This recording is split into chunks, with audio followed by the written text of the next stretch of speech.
আসসালামু আলাইকুম। আজকে আমি শুরু করছি মায়া উপন্যাস। লেখিকা খুশি খান, পাঠিকা মারিয়া।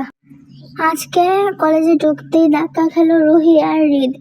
হৃদ যেই রুহিকে কিছু বলার জন্য মুখ তুলে রুহির দিকে তাকালো, তখনই যেন হৃদয়ের মধ্যে তোলপাড় শুরু হয়ে গেল।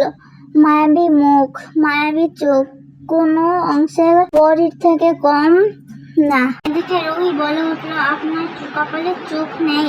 দেখে শুনে হাঁটতে পারেন না? রুহি বিড়বিড় করতে করতে ক্লাসরুমে চলে গেল। হৃদ তাকিয়ে আছে রুহির যাওয়ার কানে।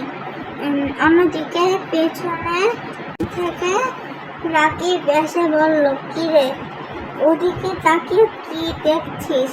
কিছু না। বলল, চল ক্লাসরুমে যাই। রাকিব মূলত হৃদের বন্ধু। দুজন গল্প করতে করতে ক্লাসরুমে চলে গেল। ঢুকতেই দেখতে পেল রুহি ফার্স্ট বেঞ্চে বসে আছে। কিছুক্ষণ মায়াবীর মুখের দিকে তাকিয়ে রাকিবকে বলল, তুই একটু বাহিরে যা। রাকিব কিছু বলতে গেল, অমনি হৃদ থামিয়ে বলল, তোকে যেতে বললাম, তুই যা। রাকিব চলে গেল।